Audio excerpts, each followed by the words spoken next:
Bismillah, Assalamualaikum, Rek. Kita review ya, mumpung masih awal ya.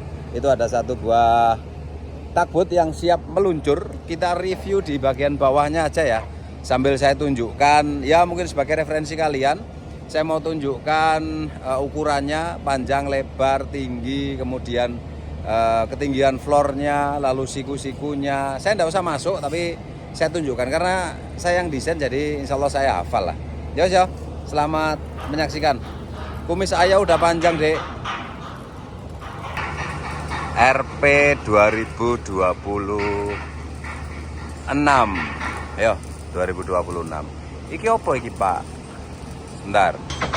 Kita lanjut sampai mana tadi? Ini apa, Pak? Ini untuk mereka kemarin bikin barang kecil-kecil itu loh, dilas di bawah dan dia ditutup supaya tidak kepanasan gitu ya.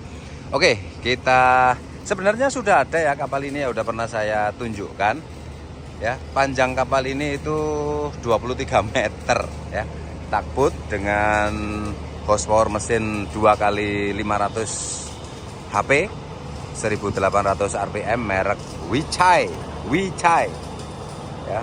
Kemudian dia tentunya pakai konstruksi melintang, lalu di bagian bawah ini ada single chain ya, ada single chain, chainnya cuma satu ini ya. Kapal-kapal pedalaman biasanya kebanyakan chainnya satu, beda dengan ini kapal chainnya dua. Dia memang didesain untuk berlayar di samudra. Bedanya apa, Pak? Chain 1 sama chain 2 udah pernah saya jelaskan tentang bentuk badan kapal. Kalau pada dasarnya itu dia kotak, karena hambatannya gede dia rampingkan. Nah, cara merampingkannya itu ada yang pakai bulatan, ada yang pakai chain. Kalau galangannya itu tradisional seperti ini ya mudahnya pakai chain. Kalau punya alat-alat yang bisa ngeround untuk bikin radius bilga ya silahkan pakai radius bilga gitu ya. Udah saya jelaskan. Nah, ini thumbnail videonya. Ya kalau nampak ya, kalau enggak nampak kalian cari saja bentuk badan kapal di YouTube. Oke. Panjang kapal ini 23 meter, lebarnya di 7,2 dan tingginya di 3,15. Ya, 3,15. Itu. Kemudian dia menggunakan dua buah propeller. Konstruksinya melintang menggunakan siku 90 ya. Di sini sikunya equal karena kita tidak bisa beli siku yang unequal, siku-siku marine yang panjang 90, lebar 75 kayak gitu, atau panjang atau webnya 100, face-nya 75 gitu. Kita kerepotan. Nah, ini propellernya ya. Propellernya dibungkus. Saya tunjukkan bagian-bagian propeller juga. Mumpung sedang di sini ya. Sudah banyak video-video seperti ini saya buat. Tapi ya karena followernya selalu bertambah, ada anak-anak baru ya. Ini daun propeller ya, rudder propeller jangkrik propeller ya, propeller lah ya, daun propeller. Kalau ini bos ya, bosnya. Kemudian di sini ada kon yang tertutup ini. Ya seperti yang saya bilang tentang coating dan painting kemarin itu, sebaiknya orang-orang kapal tahu namanya ya. Ini kon, propeller kon. Kemudian rudder ya. Di situ ada upper rudder stock yang warna merah itu. Kemudian yang warna hijau itu dia namanya jumping collar. Dia fungsinya untuk menahan ini kalau misalnya dia terangkat, kan di situ ada masuk ya rudder pintelnya ya, di rudder pintel, dan dia mengangkat kalau dia tidak ada jumping collar itu, maka ini dikhawatirkan dia lepas dari pintelnya gitu. Nah, kalau lepas dia pasti miring, lalu miring kalau kena propeller ini ya bermasalah gitu ya. Ya, upper rudder stock, lower rudder stock, dan ini rudder blade. Kemudian di bawah itu ada rudder pintel dan rudder show atau sepatu kemudi ya. Kemudian di atas itu ada jumping collar yang saya sebutkan tadi, lalu ada bushing. Di dalam bushing itu enggak enak ya, enaknya pakai gambar yang kayak gini. Ya udahlah, enggak apa-apa. Nah, ini yang di bagian stern tube, di sini ada bushing. Ya, ini bushing yang warna abu-abu ini. Kemudian yang ini ada bearing, after bearing. Biasanya kalau kita digambar itu namanya after bearing. Kemudian ini shaft liner. Shaft liner tujuannya apa? Dikasih shaft liner ya yaitu untuk menjaga ini supaya ini tetap diameternya tetap sama sampai kapanpun. Ya kalau tidak ada shaft liner, karena kita ngitung diameter minimum propeller itu kita hitungnya di sini, bukan di sini. Ya, shaft liner ini ada perhitungannya tersendiri ketebalannya. Nah, ini kan bergesekan nih, bergesekan dengan bantalan ini. Ya, after bearing ini. Ini bron dan dalamnya itu ada karet ya. Nah, itu dia bergesekan. Kalau lama-lama dia bergesek, clearance-nya akan semakin bertambah. Ya, clearance-nya bertambah, dia akan membuat bergetar. Kemudian kalau misalnya dia tidak ada shaft linernya ini, dia akan berkurang, dan otomatis kalau udah berkurang dan melebihi batas maksimumnya pengurangan diameter shaft propeller, maka harus diganti. Kan repot. Kan mending ganti ini. Ini panjangnya cuma sekitar sepanjang ini. Sepanjang ini lebih sedikit lah. Ini lebih di dalam sana itu, di dalam situ itu. Ini keluarnya dari panjang si bearing ini juga segini, sekitar 1 inci gini. Ya, sekitar 1 inci. Jadi panjangnya sekitar, sedangkan panjang bearing ini itu 4 kali diameter propeller. Kita hitung ya, kita hitung sambil coret-coret ya sebentar ya. Kemudian apalagi tadi, dia floornya di 300 ya, 300 mm. Kemudian dia ini draft marknya tidak sampai ke bawah ya, karena dia 0,2 di situ. Dia turun ya, turun sekitar 40 cm dari bottom line gitu. Makanya dia berada di 0,2-nya berada di atas. Kalau yang di depan itu benar-benar dia ngikutin bottom line, sehingga 0-nya atau 0,2-nya itu dia berada di dekat bottom gitu. Ya, ini bawah plat 10 mili, kemudian sini plat 10 mili, ini round barnya menggunakan round bar 2 inci. Ya, 10 mili. Kemudian decknya dia 10 mili, lalu sekat-sekatnya ada yang 8 mili, ada yang 10 mili, tergantung posisi. Di daerah depan kamar mesin dia 10 mili, ada yang 16 mili di tembusan shaft propeller itu. Ya, sambil kita jalan-jalan cari kapur. Nah, ini karena ini perusahaan kaya, selalu ada kapur yang tercecer dan bisa untuk kita pakai coret-coret ya. Saya kalau salah coba tolong diingatkan ya. Seingat saya, karena itu saya tidak pernah ingat-ingat, itu sudah ada programnya. Jadi untuk mencari diameter shaft propeller, diameter panjang bantalan itu 4 kali D.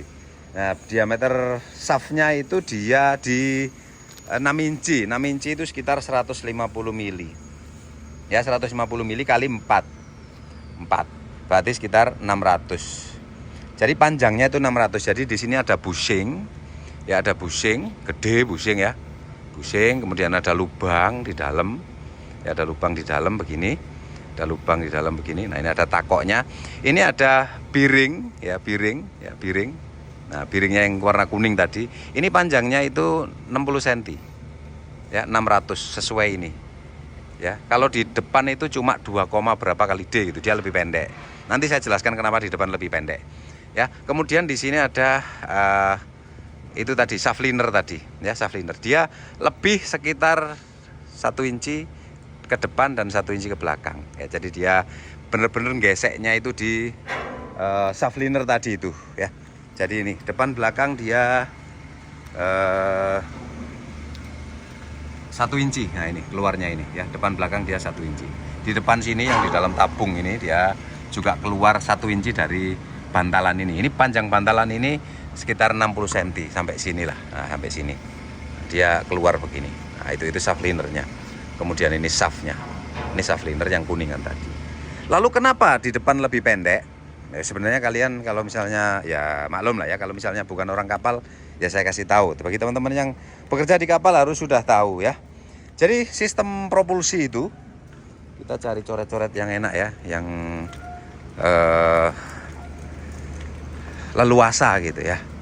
Dan kita ini udah enggak boleh dicoret-coret, Rek. Ini nama tukang catnya ini, Simon Ardi Eman Bencong. Kita cari media yang bisa kita coret-coret. Itu aja lah. Di pintu trafo itu aja lah ya. Ini trafo las, dan ini kita punya crane dengan kapasitas 20 ton. Ya. Oke, di sini enak ini. Nanti kalau kena hujan dia akan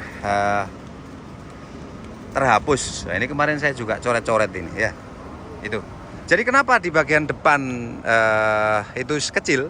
Jadi panjangnya bantalan itu di belakang dan di depan dia lebih lebih kecil di depan. Ya, karena gini, ini ada mesin, ya mesin. Kemudian di sini ada gearbox, ya. Lalu di sini ada kopling. Kemudian di sini ada sekat, ada shaft ke belakang, shaft di sini ketemu.